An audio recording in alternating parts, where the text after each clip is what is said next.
Hi, my name's Louise Merrill. I'm a senior solicitor in the employment team at Clark's Legal. This is the first in a series of podcasts looking at the Transfer of Undertakings, Protection of Employment Regulations 2006, otherwise referred to as TUPE. TUPE is a piece of European legislation which aims to safeguard the rights and contracts of employees where there's a transfer of a business or a service. This podcast focuses on TUPE and when it applies, and more specifically the types of transfer that are caught by TUPE. First things first, the terminology. So when looking at TUPE, you'll hear reference being made to the transferor and the transferee. The transferor is the person currently providing the service, the current or outgoing employer if you like. And the transferee is the person who will inherit this service, the incoming employer. TUPE applies where there's a relevant transfer. This covers two types of event, a business transfer and a service provision change. These events are not mutually exclusive. Some situations could amount to both a business transfer and a service provision change. The intentions of the parties are not relevant to the issue of whether or not there's a TUPE transfer. It's not open to the transferor, transferee, or indeed the affected employees to decide between themselves whether or not TUPE applies. It's a matter of law. However, parties can obviously seek to vary the effects of TUPE in their commercial agreements. So let's look first at business transfers. A business transfer occurs where there's an economic entity which transfers, and following the transfer, the economic entity retains its identity. This is a complicated test, so let's look at the different aspects. Firstly, is there an economic entity? An economic entity is an organised grouping of resources, which can be persons and/or assets, that pursue a specific objective on an ongoing basis. The objective does not need to be commercial or in the pursuit of profit, so TUPE transfers can occur in the charitable and not-for-profit sectors. When we talk about assets here, what we mean is not just physical plant and equipment, but also intangible assets such as goodwill and intellectual property rights. The nature of the business will determine whether a particular grouping of persons or assets amount to an economic entity. For example, when you're looking at a farm, it will be crucial that the farm itself transfers for there to be an economic entity. You simply can't run the farm without it. However, for more labour-intensive services like cleaning, the transfer of the employees will be the more crucial aspect. A mere collection of persons or assets will not be sufficient. The person or assets must be organised in such a way that they together pursue a specific objective, i.e. they must be sufficiently structured and autonomous. They must be a business unit. In essence, this means that you should be able to pick up the transferor's business, lift it across to the transferee and drop it and have it continue to function, if you like. The next part of the test is whether there's a transfer of an economic entity. A transfer occurs where there's a change in the person responsible for operating the economic entity and who assumes obligations as an employer towards the employees who are working in the economic entity. Whether there's been a transfer is usually relatively straightforward. The third part of the test is whether the economic entity retains its identity following the transfer.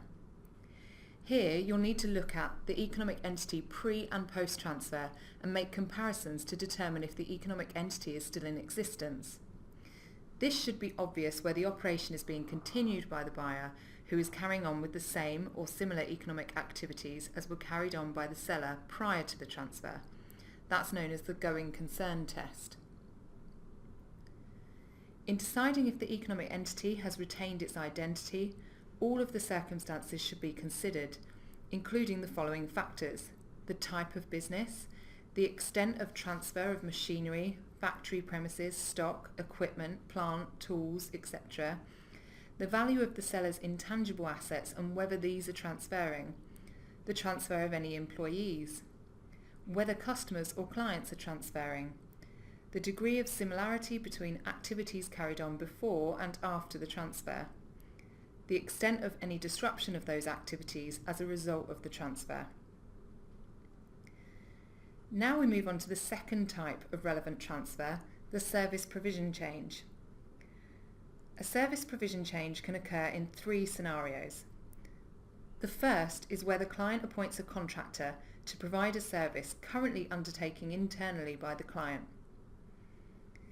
This is referred to as a first-generation outsourcing.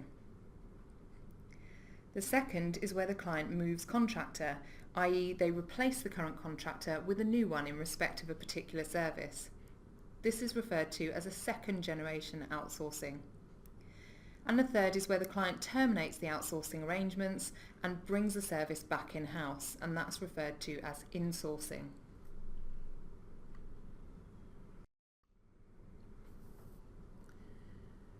For TUPE to apply to any service provision change scenario, the following conditions must all be satisfied. The client must remain the same, i.e. the person on whose behalf the activities are carried out must not change. This can be quite straightforward, but usually becomes more complicated where subcontractors have been engaged in the provision of the services. The activities must be fundamentally the same before and after the service provision change. This is a question of fact for the tribunal, and it's led to some interesting case law. At present, the tribunals tend to adopt a holistic approach to the services, preferring not to break them down into individual tasks, but to look at the nature of the service as a whole. Immediately before the service provision change, there must be an organised grouping of employees situated in Great Britain which has the relevant activities as its principal purpose. This essentially involves 2 elements.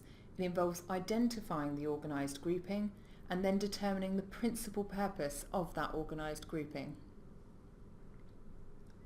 TUPE will not apply if the client intends that the activities will relate to a single specific event or task of short-term duration. For example, if a client engages a contractor to provide security services for a specific sporting event, TUPE would not apply.